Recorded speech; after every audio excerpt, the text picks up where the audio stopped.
Hello dears, welcome back to the world of epics. അങ്ങനെ തൻ്റെ ക്രൂരതകളുമായി മുന്നോട്ടു പോകുന്ന എച്ച് ഹോംസിൻ്റെ കഥ പറഞ്ഞുകൊണ്ടാണ് രണ്ടാം ഭാഗം ഞാൻ അവസാനിപ്പിച്ചത്. ലോകത്തെ മുഴുവൻ ഞെട്ടിച്ച കൊടും കുറ്റവാളിയായ സൈക്കോ സീരിയൽ കില്ലർ എച്ച് ഹോംസിൻ്റെ കഥയുടെ അവസാന ഭാഗവുമായിട്ടാണ് ഇന്ന് ഞാൻ നിങ്ങളുടെ മുന്നിലേക്ക് വന്നിരിക്കുന്നത്. ആദ്യത്തെ 2 ഭാഗങ്ങൾ കണ്ടിട്ടില്ല എങ്കിൽ നിങ്ങൾ അത് കണ്ടിട്ട് മാത്രം ഈ ഭാഗം കാണണം.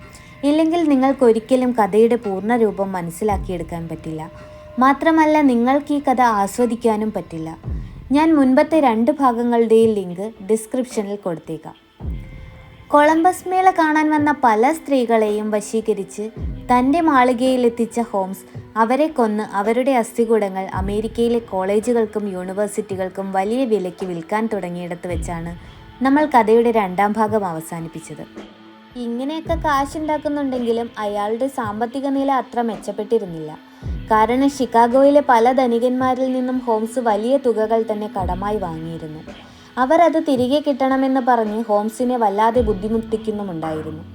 അതിനിടയിൽ തന്നെ തൻ്റെ വിശ്വസ്തനായ പാർട്ണർ ബെഞ്ചമിൻ പിറ്റസലുമായി ഹോംസ് മാനസികമായി അകന്നു തുടങ്ങിയിരുന്നു. പൊതുവെ നല്ല മദ്യപാനിയായിരുന്ന ബെഞ്ചമിൻ ഈ കൊളംബസ് മേള വന്നതോടെ മദ്യപാനം ഇരട്ടിയാക്കി. അത് കണ്ട ഹോംസിന് ബെഞ്ചമിൻ തനിക്കൊരു ബാധ്യതയാകുമെന്ന തോന്നലും വന്നു. കാരണം ഹോംസ് നടത്തുന്ന അനധികൃത ബിസിനസ്സുകളെക്കുറിച്ചും തട്ടിപ്പിനെക്കുറിച്ചുമെല്ലാം ബെഞ്ചമിന് നന്നായി അറിയാം.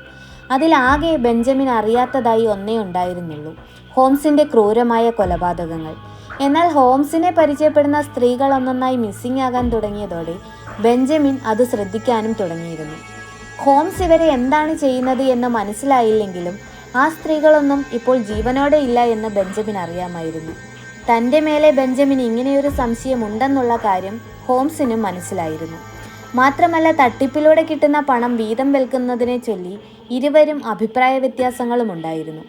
ബെഞ്ചമിൻ തനിക്ക് കൂടുതൽ പണം വേണമെന്ന് ആവശ്യപ്പെട്ടിരുന്നു. എന്നാൽ ഹോംസിന് അത് കൊടുക്കാൻ പറ്റിയില്ല. ബെഞ്ചമിൻ ഹോംസിനൊരു തലവേദനയായി എന്ന് തന്നെ പറയാം.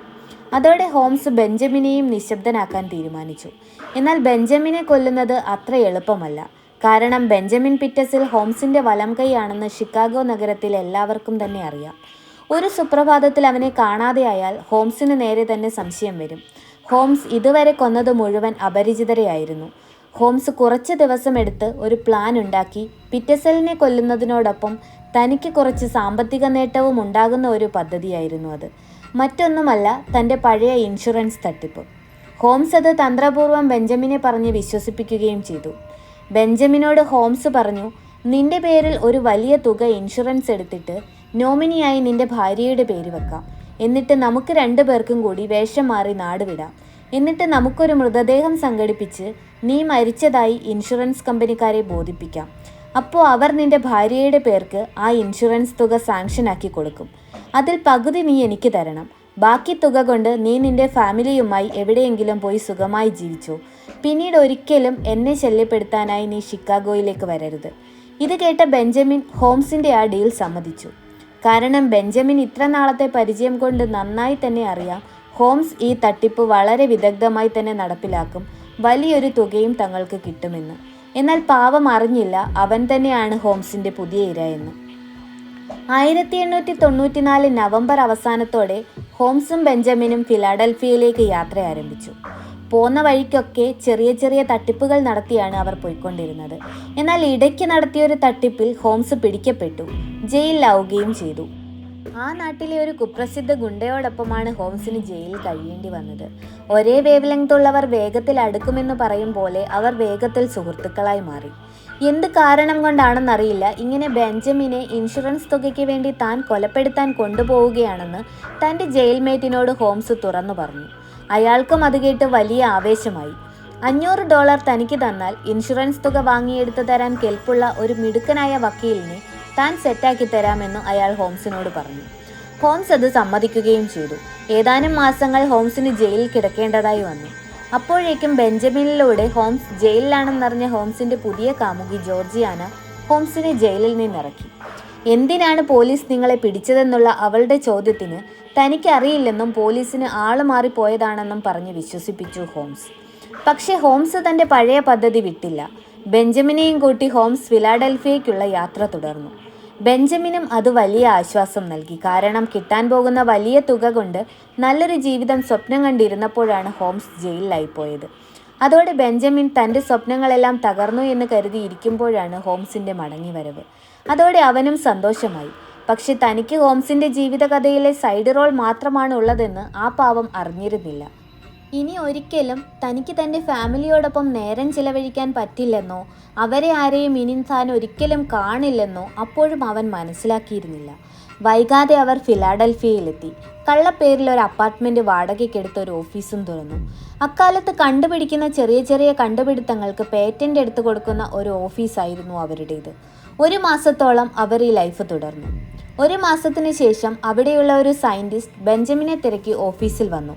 തൻ്റെ ഒരു കണ്ടുപിടുത്തത്തിന് പേറ്റൻ്റ് എടുക്കാനായി വന്നതായിരുന്നു അയാൾ. ഓഫീസിൽ ആരെയും കാണാത്തതുകൊണ്ട് അയാൾ അവരുടെ അപ്പാർട്ട്മെൻറ്റിലേക്ക് ചെന്നു. അവിടെ എത്തിയ അയാൾ കണ്ടത് മുഖം തിരിച്ചറിയാൻ പറ്റാത്ത രീതിയിൽ കത്തിക്കരിഞ്ഞു കിടന്ന ഒരു മൃതദേഹമാണ്. അയാൾ ആകെ ഞെട്ടിപ്പോയി. പെട്ടെന്ന് തന്നെ പോലീസിനെ വിവരമറിയിച്ചു. പോലീസിൻ്റെ അന്വേഷണത്തിൽ അതൊരു ബെഞ്ചമിൻ പിറ്റസൽ ആണെന്ന് മനസ്സിലായി. ആ മുറിക്കുള്ളിൽ ഒരു കെമിക്കൽ സ്ഫോടനമുണ്ടായിട്ടുണ്ട്. അതുകൊണ്ടാണ് മുഖവും ശരീരവും കത്തിപ്പോയത്. എന്നാൽ ഇത് നാച്ചുറലായി നടന്ന ഒന്നല്ല, ആരോ ഒരാൾ ഉണ്ടാക്കിയ സ്ഫോടനമാണെന്നും മനസ്സിലായി. അക്കാലത്തെ വളരെ പരിമിതമായ ഫോറൻസിക് പരിശോധനയിൽ ഒന്നു മാത്രം മനസ്സിലായി. കഴിഞ്ഞ ദിവസം രാത്രിയിൽ ഈ മുറിയിൽ എന്തൊക്കെയോ നടന്നിട്ടുണ്ട്. കാരണം മരണപ്പെട്ടയാളുടെ വയറ്റിൽ വളരെ കൂടിയ അളവിൽ ക്ലോറോഫോമിൻ്റെ സാന്നിധ്യം കണ്ടെത്തിയിട്ടുണ്ട്. അതുമാത്രമല്ല, ആ മുറി മുഴുവൻ ക്ലോറോഫോമിൻ്റെ മണവുമുണ്ട്. അവിടെ കൂടിയവർക്കെല്ലാം സംശയമായി സൂയിസൈഡ് ചെയ്യാൻ വേണ്ടിയാണ് ബെഞ്ചമിൻ ക്ലോറോഫോം കുടിച്ചതെങ്കിൽ ആ മുറിയിൽ ഇത്ര വലിയ പൊട്ടിത്തെറി ഉണ്ടാക്കി ആ ശരീരം വികൃതമാക്കിയത് ആരാണ്? അതോടെ അതൊരു കൊലപാതകമാണെന്ന് മനസ്സിലായെങ്കിലും പോലീസ് അതൊരു ആക്സിഡൻറ്റ് കേസാക്കി അവസാനിപ്പിച്ചു. കാരണം അവർക്കിതിൻ്റെ പിന്നാലെ നടക്കാൻ ഒട്ടും തന്നെ താല്പര്യമില്ലായിരുന്നു. അടുത്ത നടപടി മൃതദേഹം തിരിച്ചറിയുക എന്നതാണല്ലോ. അതിനായി ഫിലാഡൽഫിയ പോലീസ് ഷിക്കാഗോ പോലീസിനെ വിവരമറിയിച്ചു. അവർ ബെഞ്ചമിൻ്റെ ഭാര്യയെ വിവരമറിയിക്കുകയും ചെയ്തു. കുടുംബത്തിലെ ആരെങ്കിലും ആ മൃതദേഹം തിരിച്ചറിയാൻ വരണമെന്നും പോലീസ് പറഞ്ഞു. അതേസമയം തന്നെ ഹോംസ് ഷിക്കാഗോയിൽ തിരിച്ചെത്തിയിരുന്നു. അവൻ ബെഞ്ചമിൻ്റെ ഭാര്യയെ കണ്ട് ബെഞ്ചമിൻ സുഖമായി ഇരിക്കുന്നുവെന്നും നമ്മുടെ പ്ലാനെല്ലാം സക്സസ് ആകുമെന്നും അറിയിച്ചു. ഈ തട്ടിപ്പിൻ്റെ വിവരമൊക്കെ നേരത്തെ തന്നെ അറിയാമായിരുന്ന ബെഞ്ചമിൻ്റെ ഭാര്യയും അത് കേട്ട് സന്തോഷിച്ചു. അതുകൊണ്ട് തന്നെ തൻ്റെ മൂത്ത മകളെ ഹോംസിനോടൊപ്പം മൃതദേഹം തിരിച്ചറിയാനായി ഫിലാഡൽഫിയയ്ക്ക് വിട്ടു. മകൾ വന്ന് ഇത് ബെഞ്ചമിൻ്റെ ശരീരമാണെന്ന് മൊഴിയും കൊടുത്തു. അതോടെ പോലീസ് ആ അന്വേഷണം അവസാനിപ്പിച്ചു. ഭാര്യയ്ക്ക് ഇൻഷുറൻസ് തുക കിട്ടുകയും ചെയ്തു. അതിൽ പകുതി ഹോംസിനുള്ളതാണെന്ന് ബെഞ്ചമിൻ്റെ ഭാര്യയ്ക്കും അറിയാം. എന്നാൽ ഹോംസ് ആർക്കെങ്കിലും പൈസ കൊടുത്ത ചരിത്രമുണ്ടോ? അവനത് മുഴുവൻ സ്വന്തമാക്കാനുള്ള പ്ലാനിങ്ങിലായിരുന്നു. അപ്പോഴും ബെഞ്ചമിൻ എവിടെയോ സുഖമായി ഉണ്ടെന്ന് വിശ്വസിക്കുകയാണ് ഭാര്യയും മക്കളും. പക്ഷേ ഹോംസ് തൻ്റെ നേരത്തെ തീരുമാനിച്ച പദ്ധതി പ്രകാരം ബെഞ്ചമിനെ തന്നെയാണ് ആ മുറിക്കുള്ളിലിട്ട് കൊന്നുകളഞ്ഞത്. സ്വന്തം മകൾക്ക് പോലും തിരിച്ചറിയാൻ പറ്റാത്ത പോലെ അത്രയ്ക്ക് പെർഫെക്റ്റായി ഹോംസ് തൻ്റെ പദ്ധതി നടപ്പിലാക്കുകയും ചെയ്തു. ബെഞ്ചമിൻ്റെ ഭാര്യയുടെ കയ്യിൽ നിന്നും പണം മുഴുവൻ തനിക്ക് കിട്ടണമെങ്കിൽ അവൾ തൻ്റെ വഴിക്ക് വരണമെന്ന് ശരിക്കറിയാവുന്ന ഹോംസ് അതിനായി അവളുടെ മക്കളെ ഉപയോഗിക്കാനുള്ള അടുത്ത പദ്ധതിയും തയ്യാറാക്കി. ബോഡി തിരിച്ചറിയാനായി കൊണ്ടുപോയ മൂത്ത മകളെ ഹോംസ് വീട്ടിലേക്ക് കൊണ്ടുപോകാതെ ഇന്ത്യാന ഹോമിലുള്ള ഒരു ഹോട്ടലിലേക്കാണ് കൊണ്ടുപോയത്. അവിടെ റൂം എടുത്ത് അമ്മയെയും സഹോദരങ്ങളെയും ഇങ്ങോട്ട് കൊണ്ടുവന്നിട്ട് ഒരുമിച്ച് അച്ഛൻ്റെ അടുത്തേക്ക് കൊണ്ടുപോകാമെന്ന് പറഞ്ഞ് ഹോംസ് അവളെയും പറ്റിച്ചു. ശേഷം ഹോംസ് ഷിക്കാഗോയിൽ തിരിച്ചെത്തി. ബെഞ്ചമിനും മകളും ഒരുമിച്ചുണ്ടെന്നാണ് ബെഞ്ചമിൻ്റെ ഭാര്യയെ ഹോംസ് പറഞ്ഞ് വിശ്വസിപ്പിച്ചത്.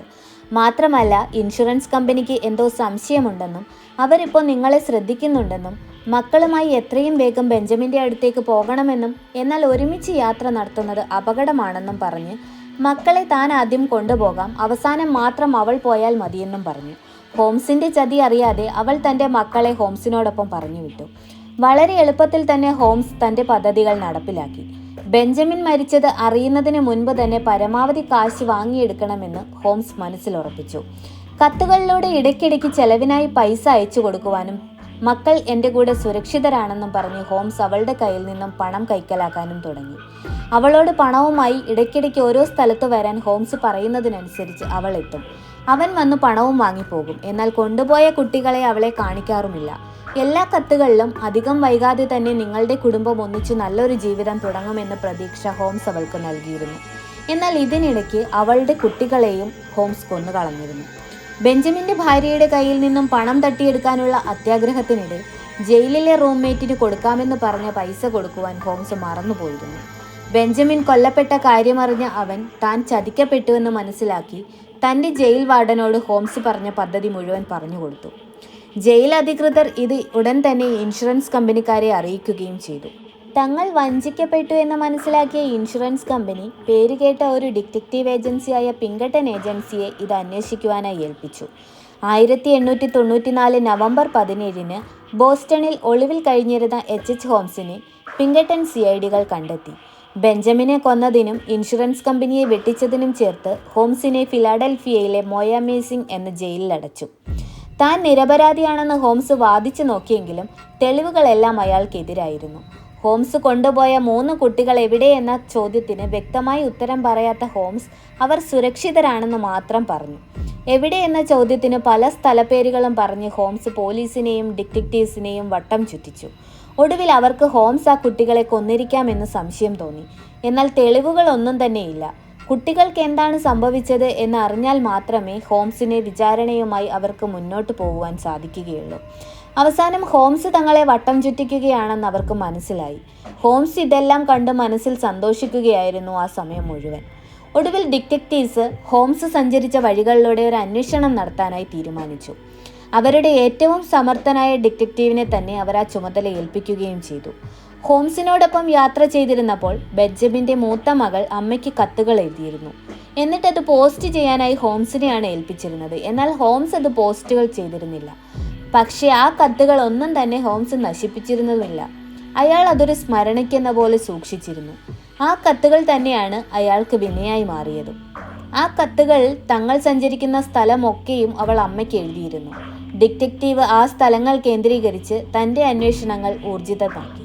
അതേസമയം ഹോംസിൻ്റെ മാളികയിൽ കുട്ടികളുടെ തിരോധാനവുമായി ബന്ധപ്പെട്ട് ഷിക്കാഗോ പോലീസ് സെർച്ച് ചെയ്യാൻ തീരുമാനിച്ചിരുന്നു. അവിടെ പരിശോധനയ്ക്കായി ചെന്ന പോലീസുകാർ ശരിക്കും ഞെട്ടിപ്പോയി. 2ാം നിലയിലെ ഹോംസിൻ്റെ നിർമ്മിതി അവരെ ശരിക്കും വട്ടം കറക്കി. വളരെ ജാഗ്രതയോടെ അവർ 2ഉം 3ഉം നിലകളിൽ പരിശോധിച്ചു. പക്ഷേ പ്രത്യേകിച്ച് ഒന്നും തന്നെ കിട്ടിയില്ല. അപ്പോഴാണ് അവർ ഈ കെട്ടിടത്തിന് ഭൂമിക്കടിയിലേക്കൊരു നിലവറ പോലെ ഉണ്ടെന്നും മനസ്സിലാക്കിയത്. അവിടേക്ക് പോയി നോക്കിയ പോലീസുകാർ വരെ ഞെട്ടിത്തിരിച്ചു. കാരണം അവർക്ക് വേണ്ടുന്ന തെളിവുകളും അവർ പ്രതീക്ഷിച്ചതിലുമധികം കാഴ്ചകളും അവർക്കവിടെ കാണാനായി സാധിച്ചു. ജീനിയസായ ഒരു സൈക്കോ കില്ലറുടെ അനുഭൂതിക്കും ആത്മസംതൃപ്തിക്കും വേണ്ടി അവൻ ചെയ്തു കൂട്ടിയ കൊലപാതകങ്ങളുടെ ബാക്കി പത്രമെന്നോണം അസ്ഥികൾ കൂമ്പാരമായി ഒരു മൂലയിൽ കിടക്കുന്നു. തൻ്റെ ഇരകളെ പരമാവധി പീഡിപ്പിക്കാനായി അവൻ ഉപയോഗിച്ച ഉപകരണങ്ങൾ അവിടെ തൂക്കിയിട്ട നിലയിലും താഴെയുമൊക്കെയായി കിടക്കുന്നു. കണ്ടെത്തിയ അസ്ഥികളിൽ മനുഷ്യരുടേതും മൃഗങ്ങളുടേതും ഒക്കെ ഉണ്ടായിരുന്നു. മനുഷ്യരെ കിട്ടാതെ വന്നപ്പോൾ ഹോംസ് മൃഗങ്ങളെയും ഇങ്ങനെ പീഡിപ്പിച്ചു കൊന്നിരുന്നു. ബേസ്മെൻറ്റിൻ്റെ ഒരു മൂലയ്ക്ക് സ്ത്രീകളുടെ ചോര പുരണ്ട വസ്ത്രങ്ങൾ കൂന കൂട്ടിയിട്ടിരുന്നു. ആ മുറിയുടെ നടുക്കായി കിടക്കുന്ന ടേബിളിൽ ഉണങ്ങിയ രക്തം കട്ട പിടിച്ചു കിടക്കുന്നു. ഹോംസിൻ്റെ പോസ്റ്റ്മോർട്ടം ടേബിളായിരുന്നു അത്. ഹോംസിൻ്റെ മാളികയിൽ നടന്ന ഈ അരും കൂട്ടക്കൊല മാധ്യമങ്ങൾ അറിഞ്ഞു. ഒറ്റ രാത്രി കൊണ്ട് തന്നെ ലോകമെമ്പാടും ഈ വാർത്ത പരന്നു. തങ്ങളുടെ ഇടയിൽ വളരെ മാന്യനായി കാണപ്പെട്ടിരുന്ന ഒരുവൻ്റെ രാക്ഷസീയമായ മുഖം ജനങ്ങൾ തിരിച്ചറിഞ്ഞു. അക്കൂട്ടത്തിൽ തന്നെ ഷിക്കാഗോയിൽ നിന്ന് കാണാതായവരുടെയും മേളയ്ക്ക് വന്ന് കാണാതായവരുടെയും കൂടി ഫോട്ടോയും വാർത്തയും ഈ മാധ്യമങ്ങൾ പുറത്തുവിട്ടു. അതോടെ ജനങ്ങൾ പോലീസിനെ നല്ല രീതിയിൽ തന്നെ വിമർശിക്കാൻ തുടങ്ങി. പ്രതിഷേധങ്ങൾ എങ്ങും അലയടിച്ചു. ഒറ്റ രാത്രി കൊണ്ട് താൻ ഇത്രത്തോളം ഫേമസ് ആയി എന്നും ഇത്രത്തോളം ജനശ്രദ്ധ പിടിച്ചുപറ്റിയെന്നും മനസ്സിലാക്കിയ ഹോംസ് അതിൽ ഉന്മാദവാനായി. ജനങ്ങൾക്ക് അതിൽ നിന്നുണ്ടായ ഭീതി അറിഞ്ഞ ഹോംസ് സന്തോഷം കൊണ്ട് പുളകിതനായി. അതുകൊണ്ട് തന്നെ അവർ ഈ മാളികയ്ക്കൊരു പേരിട്ടു, മർഡർ ഹോട്ടൽ. പിന്നീടുള്ള കാലം ഇത് മർഡർ ഹോട്ടൽ എന്ന പേരിലാണ് അറിയപ്പെട്ടത്. ഈ മർഡർ കാസ്റ്റിൽ വെച്ച് അനേകം പേരെ ഹോംസ് കൊന്നിട്ടുണ്ടെന്ന് അറിയാമെങ്കിലും ആ ഇരകൾ ആരൊക്കെയാണ് എന്ന് ആർക്കും അറിയാത്തതുകൊണ്ട് പോലീസുകാർക്ക് ഹോംസ് പറയുന്നത് വെച്ച് മാത്രമേ FIR ഉണ്ടാക്കാൻ പറ്റുമായിരുന്നുള്ളൂ. ഹോംസ് ചോദ്യം ചെയ്യലിലും പോലീസുകാരെ ഇട്ട് ഒരുപാട് വട്ടം ചുറ്റിച്ചു. കാരണം ഹോംസ് കൊന്നു എന്ന് പറയുന്ന പലരും അപ്പോഴും ജീവനോടെ ഉണ്ടായിരുന്നു. നിരന്തരമായ ചോദ്യം ചെയ്യലിനും പീഡനങ്ങൾക്കും ഒടുവിൽ ബെഞ്ചമിൻ്റെ 3 കുട്ടികളെയും താൻ കൊന്നതാണെന്ന് ഹോംസ് സമ്മതിച്ചു. ബെഞ്ചമിൻ്റെ മൂത്ത മകളായ ആലീസിനെയും നെല്ലിയെയും ഒരു വലിയ ട്രങ്ക് പെട്ടിയിൽ അടച്ച് ശ്വാസം മുട്ടിച്ച് കൊന്ന ശേഷം ടൊറോണ്ടോയിലെ ഒരു വീട്ടിൻ്റെ ബേസ്മെൻറ്റിൽ അടക്കം ചെയ്തു എന്ന് ഹോംസ് അവരോട് പറഞ്ഞു. പക്ഷേ ഇത്തവണ ഹോംസ് പറഞ്ഞത് സത്യമായിരുന്നു. പോലീസിന് ആലീസിൻ്റെയും നെല്ലിയുടെയും മൃതശരീരങ്ങൾ അവിടെ നിന്നും കിട്ടി. അതിനുശേഷം മൂന്നാമത്തെ കുട്ടിയെ ഹോംസ് ഇൻഡ്യാനാപോളിസിലെ ഒരു വീട്ടിലേക്ക് കൂട്ടിക്കൊണ്ടുപോയി. അമിതമായ അളവിൽ മയക്കുമരുന്ന് നൽകി തൻ്റെ പോസ്റ്റ്മോർട്ടം കത്തികൊണ്ട് കുട്ടിയെ കീറി മുറിച്ച് കത്തിച്ചു കളഞ്ഞു. അവിടെ നിന്നും ആ കുഞ്ഞിൻ്റെ പല്ലുകളും കത്തിക്കരിഞ്ഞ എല്ലുകളും ഡിറ്റക്റ്റീവ് കണ്ടെടുത്തു. ഇത്രയും മതിയായിരുന്നു പോലീസിന് ബെഞ്ചമിൻ പീറ്റർസണിനെയും അദ്ദേഹത്തിൻ്റെ 3 കുട്ടികളെയും കൊന്ന കേസിൽ ഹോംസിന് വിചാരണ ചെയ്യാൻ. 1895 ഒക്ടോബർ 28 ആ നാടകീയത നിറഞ്ഞ വിചാരണ. അത് പകർത്താനായി അമേരിക്കയിലെമ്പാടുമുള്ള മാധ്യമങ്ങൾ ആ കോടതിയിലേക്ക് ഒഴുകിയെത്തി. തനിക്ക് കൂടുതൽ ജനശ്രദ്ധ കിട്ടാനായിട്ട് ആദ്യ ദിവസം തന്നെ വക്കീലിനെ ഒഴിവാക്കി സ്വന്തമായി വാദിക്കാൻ തുടങ്ങി ഹോംസ്. എന്നാൽ പ്രോസിക്യൂഷന്റെ ശക്തമായ വാദങ്ങളിൽ ഹോംസ് പതറി. അവർ നിരത്തിയ വാദങ്ങളെ ഇല്ലാതെയാക്കാൻ ഹോംസിന് കഴിഞ്ഞില്ല. അതോടെ ഹോംസ് തൻ്റെ വക്കീൽ തന്നെ വാദിക്കട്ടെ എന്ന നിലപാടിലായി. ഹോംസിനെതിരെ സാക്ഷികളായി വന്നത് അയാളുടെ പുതിയ കാമുകിയായ ജോർജിയാനയും ബെഞ്ചമിൻ്റെ ഭാര്യ കാരിയുമായിരുന്നു. ജോർജിയാനയ്ക്ക് ഹോംസ് അറസ്റ്റിലാകുന്നതുവരെ അയാളുടെ ശരിക്കുള്ള പേര് പോലും അറിയുകയില്ലായിരുന്നു. ഈ വാദത്തിനിടയിൽ എല്ലാവരുടെയും കണ്ണു നനയിച്ചുകൊണ്ട് കോടതിയിൽ ആലീസിൻ്റെ കത്ത് വായിച്ചിരുന്നു. ഹോംസിനോടൊപ്പം യാത്ര ചെയ്യുമ്പോൾ താൻ അനുഭവിച്ച പേടിയും ഏകാന്തതയും പീഡനങ്ങളും അവൾ അമ്മയ്ക്ക് വിശദമായി തന്നെ എഴുതിയിരുന്നു. അവളെ കൊല്ലും മുമ്പ് ബെഞ്ചമിനെ താൻ കൊന്നു എന്ന കാര്യവും ഹോംസ് അവളോട് പറഞ്ഞിരുന്നു. ഇത് വായിച്ചു കഴിഞ്ഞതും ആ കോടതിയിൽ ഹോംസ് ഒഴികെ മറ്റെല്ലാവരും കരഞ്ഞു എന്ന് തന്നെ പറയാം. അതേസമയം ഹോംസിൻ്റെ മർഡർ കാസ്റ്റിൽ ഇതിനോടകം ഒരു ടൂറിസ്റ്റ് പ്ലേസ് പോലെ ആയിരുന്നു. ഒരു ക്രൂരനായ സൈക്കോ കില്ലറുടെ മാനസിക വൈകൃതങ്ങൾ കാണാൻ ലോകമെമ്പാടുമുള്ള ആളുകൾ ഒഴുകിയെത്തി. ഇത് കണ്ട ഷിക്കാഗോയിലെ ഒരു ധനികൻ ഇതിലും ഒരു ബിസിനസ് കണ്ടെത്തി. ഹൊറർ ടൂറിസത്തിന് ഇവിടെ സാധ്യതയുണ്ടെന്ന് കണ്ട് അയാൾ ഈ മാളിക വിലയ്ക്ക് വാങ്ങി. ഒരു കില്ലർ മ്യൂസിയം ആക്കാനാണ് അയാൾ ശ്രമിച്ചത്. എന്നാൽ എംഗിൾവുഡിലെ ആളുകൾ ഇതിനെ എതിർത്തു. തങ്ങളുടെ നഗരം ഒരു ക്രൂരനായ സൈക്കോയുടെ പേരിൽ അറിയപ്പെടാൻ അവർ ആഗ്രഹിച്ചിരുന്നില്ല. അങ്ങനെ അയാൾക്ക് ആ പ്ലാൻ ഉപേക്ഷിക്കേണ്ടതായി വന്നു. ഇതിനിടയിൽ ആരോ ആ ബംഗ്ലാവിന് തീയും വെച്ചു. 2 പേർ കെട്ടിടത്തിനുള്ളിലേക്ക് പോയിരുന്നു എന്നും അവർ തിരിച്ചിറങ്ങി ഏതാനും നിമിഷങ്ങൾക്കുള്ളിൽ തന്നെ കെട്ടിടത്തിൽ തീ ആളിക്കത്തിയെന്നും ന്യൂയോർക്ക് ടൈംസ് റിപ്പോർട്ട് ചെയ്തു. 1896 മെയ് 7 ലോകം കണ്ട കൊടൂര സൈക്കോയെ തൂക്കിക്കൊല്ലാൻ ഉത്തരവിട്ടു. വധശിക്ഷയ്ക്ക് മുൻപ് അയാൾ തൻ്റെ അവസാനത്തെ ആഗ്രഹം പറഞ്ഞു. വളരെ വിചിത്രമായ ആവശ്യമായിരുന്നു അത്. തന്നെ കൊന്നുകഴിഞ്ഞാൽ കോൺക്രീറ്റ് പെട്ടിക്കുള്ളിൽ വേണം അടക്കം ചെയ്യാൻ എന്നതായിരുന്നു ഹോംസിൻ്റെ ആവശ്യം. കാരണം മറ്റൊന്നുമല്ല, താൻ ഒരു ഡോക്ടർ ആയതുകൊണ്ട് തന്നെ ഹോംസിന് അറിയാമായിരുന്നു താൻ മരിച്ചു കഴിഞ്ഞാൽ പഠനങ്ങൾ നടത്താൻ വേണ്ടി മറ്റ് ഡോക്ടർമാർ തൻ്റെ തലച്ചോറ് വെട്ടി പരിശോധിക്കുമെന്ന്. അത് ചെയ്യാതിരിക്കാൻ വേണ്ടിയാണ് അയാൾ ഇങ്ങനെ ഒരു കാര്യം ആവശ്യപ്പെട്ടത്. അത് ഏതായാലും അവർ നടത്തിക്കൊടുക്കുകയും ചെയ്തു. എന്നാൽ ആ കല്ലറ വെട്ടിപ്പൊളിച്ച് 2017 ഹോംസിൻ്റെ ശരീരം പുറത്തെടുത്തിരുന്നു. സിമന്റിൽ അടക്കിയത് കൊണ്ടാണോ എന്തോ ഹോംസിൻ്റെ ശരീരം അടക്കം ചെയ്തതുപോലെ തന്നെ ഉണ്ടായിരുന്നു. ഹോംസിൻ്റെ ശരീരം തന്നെയാണ് അത് എന്ന് ഉറപ്പിച്ച ശേഷം അവർ വീണ്ടും അതിനെ അടക്കം ചെയ്തു. 1938 വരെ ഈ ഡെത്ത് കാസ്റ്റലിൻ്റെ അവശിഷ്ടങ്ങൾ അവിടെ ഉണ്ടായിരുന്നു. പിന്നീട് ഗവൺമെൻറ് ആ പ്രോപ്പർട്ടി ഏറ്റെടുക്കുകയും അത് മുഴുവനായി പൊളിച്ചു കളഞ്ഞ് അവിടെ മറ്റൊരു കെട്ടിടം പണിയുകയും ചെയ്തു. പിന്നീട് എപ്പോഴോ അവിടെ US പോസ്റ്റ് ഓഫീസ് പ്രവർത്തനം ആരംഭിച്ചു. ഇപ്പോഴും ആ പോസ്റ്റ് ഓഫീസ് അവിടെ തന്നെയുണ്ട്. ലോകത്തെ മുഴുവൻ ഒറ്റ രാത്രി കൊണ്ട് ഭീതിയിലാഴ്ത്തി അതിൽ അതീവ സന്തോഷവാനായിട്ട് തന്നെയാണ് തൻ്റെ 35ാം പിറന്നാളിന് 9 ദിവസം മുമ്പ് ലോകം കണ്ട ഏറ്റവും കൊടും കുറ്റവാളിയായിരുന്ന ഹെർമൻ വെബ്സ്റ്റർ മഡ്ഗറ്റ് എന്ന H.H. ഹോംസ് തൂക്കിലേറ്റപ്പെട്ടത്. മരിക്കുമ്പോൾ ഏതാണ്ട് 200-ലധികം പേരെ താൻ കൊല ചെയ്തിരുന്നു എന്ന് ഹോംസ് പോലീസിനോട് പറഞ്ഞിരുന്നു. ഇതോടെ ലോകപ്രശസ്തനായ സൈക്കോ കൊലപാതകി H.H. ഹോംസിൻ്റെ കഥ ഇവിടെ അവസാനിക്കുകയാണ്. നിങ്ങൾക്ക് ഇത്തരത്തിലുള്ള കഥകൾ കേൾക്കാൻ ഇഷ്ടമാണെങ്കിൽ ചാനലൊന്ന് സബ്സ്ക്രൈബ് ചെയ്യുന്ന കാര്യം പരിഗണിക്കണേ. കൂടെ തന്നെ ഒരു ലൈക്കും കമൻറ്റും മറക്കണ്ട. പറ്റിയാൽ നിങ്ങളുടെ കൂട്ടുകാർക്കും കൂടി ഒന്ന് ഷെയർ ചെയ്ത് കൊടുത്തേക്കൂ. അപ്പോൾ വേറൊരു കഥയുമായി വീണ്ടും കാണാം. അതുവരേക്കും എല്ലാവർക്കും നല്ല ദിവസങ്ങൾ ആശംസിച്ചുകൊണ്ട് ബൈ ബൈ.